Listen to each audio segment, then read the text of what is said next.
Paul Finebaum finally waves the white flag, and Kurt Herbstreit is arguing with fans on Twitter about everything having to do with the college football playoff. It's absolutely electric, and we'll talk about the Rutgers game tonight at 8:30, what the Hoosiers have to do. Let's get into it. Pretty simple, I win. For three on the way.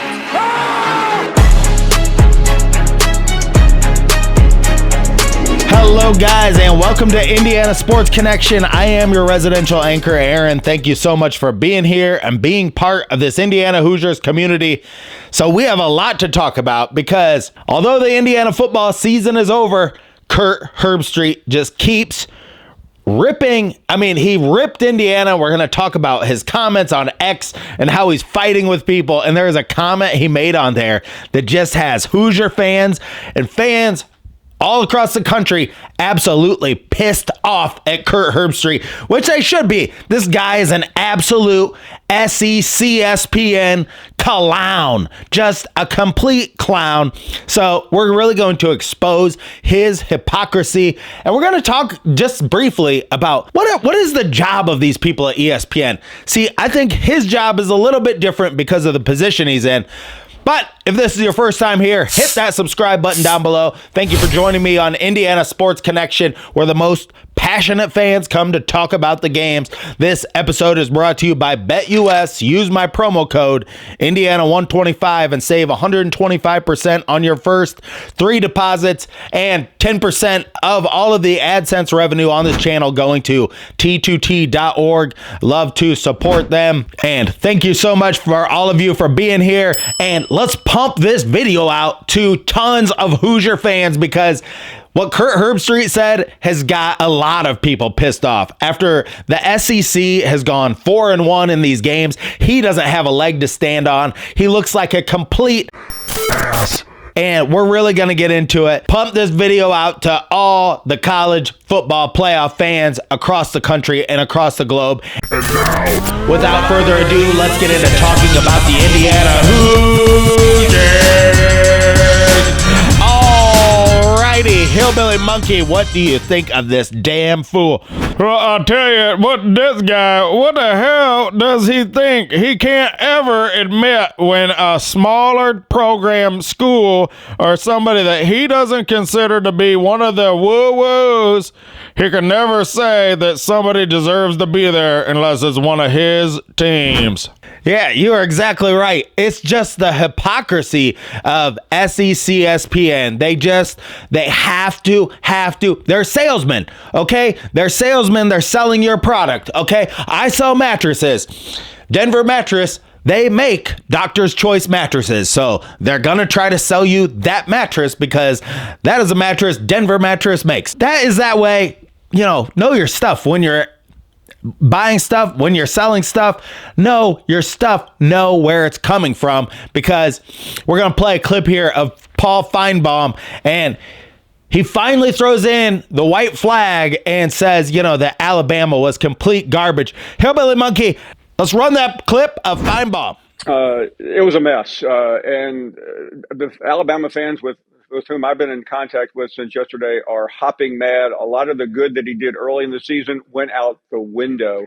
Well, Greeny, I led the Alabama parade to get them into the playoffs. You know that. I stood on every building, especially on this show. And on the first day of the new year, I'm surrendering. I am waving the white flag. Forget Alabama. I'm going. Count me out. Oh, Paul with one of those hotel towels. So there you have it. I mean, he's still saying that Indiana does not belong in the playoff, which is total bullshit. But Indiana belonged in the playoff, and from watching all of these games, you have to say that the Big Ten was just better than the SEC this year.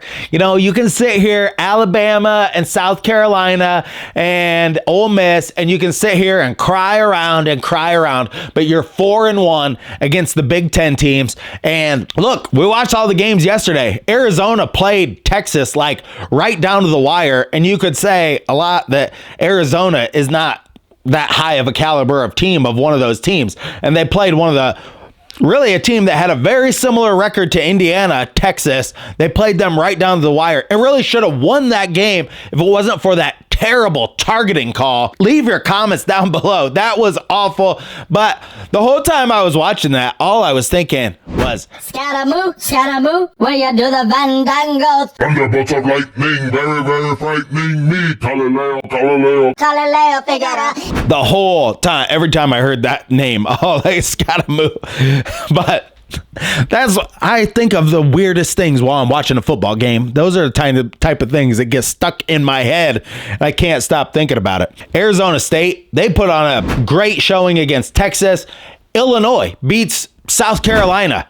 And then Michigan really takes it to Alabama, beats them in a game. And you know who beat Michigan? Indiana did. But Kurt Herbstreit, he cannot admit when he's wrong. And this is the huge fallacy in the thinking of these high up people at ESPN. Pull that tweet up here, Hillbilly Monkey. And this is what he responded to a fan who was ripping on him. Kurt Herbstreit did. And it says, "Keep believing the false narratives, clown." Kurt, what false narratives are we believing over here? Okay? Because the only false narratives are the ones that coming out of your big, fat, fucking mouth, Kurt Herbstreit. Okay? Am I making myself clear?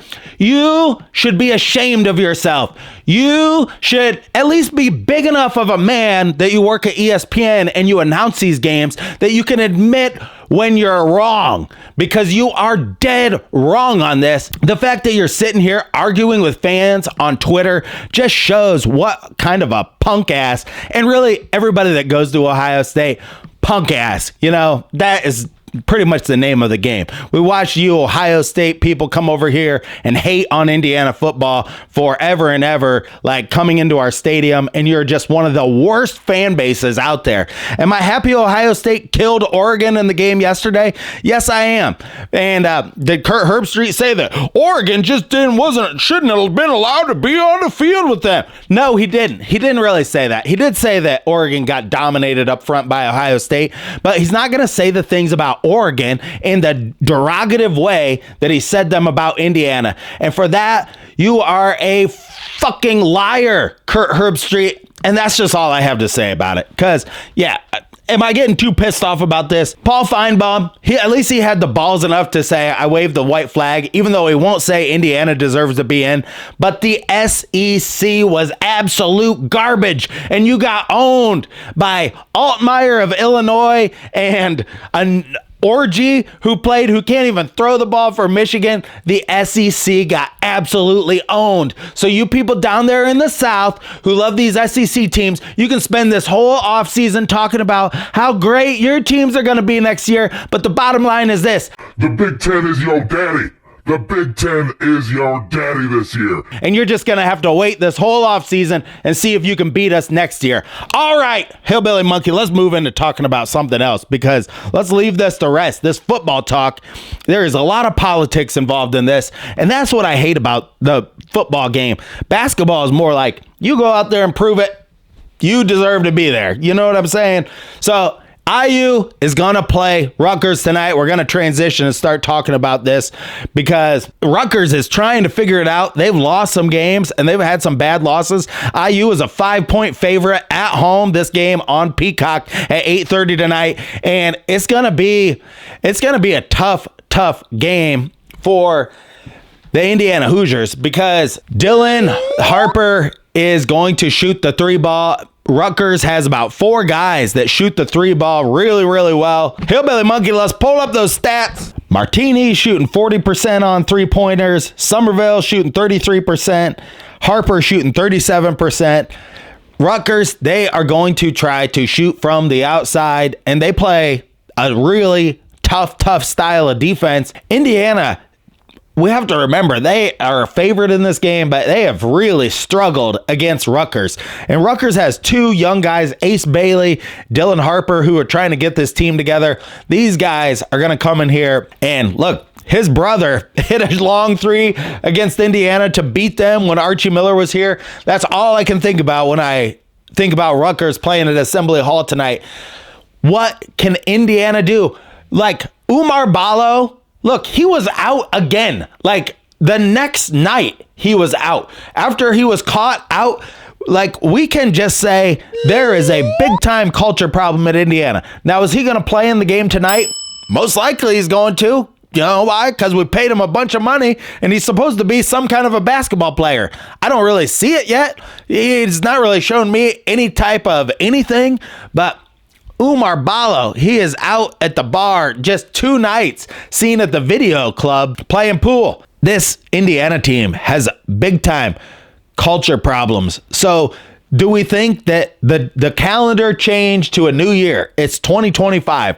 Do we think this team can get their head out of their ass and beat Rutgers at home?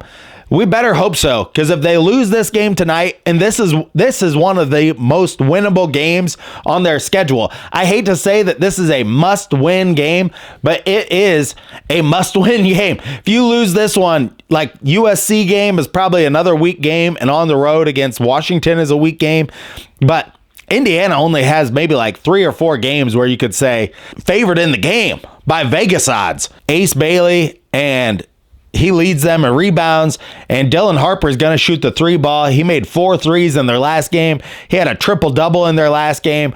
I watched that game last night. They passed the ball very, very well. They moved the ball really, really well. And Columbia, they were not some great team that Rutgers played in their last game. That is what they are going to be, a team that they're going to push Indiana to their limit, and Indiana's going to have to play tough defense against this team and guard the 3-point line and stop them, run them off the 3-point line, or else it could be a long night for the Hoosiers if they cannot stop this Dylan Harper. So hopefully they can get it together. Who knows what we'll see? It's on Peacock. Hillbilly Monkey, what did you think about Kurt Herbstreit's comments? Carved from the sands of the Wabash River and formed into a monkey lamp that's sold at Home Goods.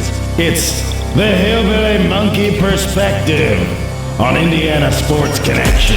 Yeah, I'll tell you, as an old-ass monkey, I'll tell you, I don't ever know why somebody would want to get on social media when you're a famous person that's on the TV and you want to start arguing with people that are calling you out. Of course people are going to call you out. We do this show every day and people call us morons every day, and we aren't even famous, or we don't even have anything like that going on.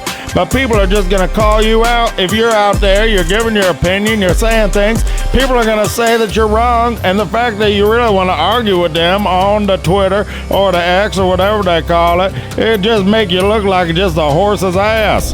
Well, you were right about that. He looks like a horse's ass, and as far as I'm concerned, he owes the people of Indiana a big apology just for being such a Bundle-a-rooski. Bundle-a-rooski too. Bundle-a-rooski too. Well, the Hoosiers got to get it done tonight because this is must-win territory. They have to win 15 or 13 of their next 18 games to make it into the tournament. And that's no joke. They have set up a very tough road for themselves to get into any type of anything because their non-conference schedule was so weak. Mike Woodson, what are you doing? You're making things harder for yourself. You think you're making things easier, but you're making things harder for yourself by acting like an idiot. The Hoosiers, they got to get it done. Thank you so much for joining me on this episode of Indiana Sports Connection. Until next time, stay classy out there, Hoosier fans.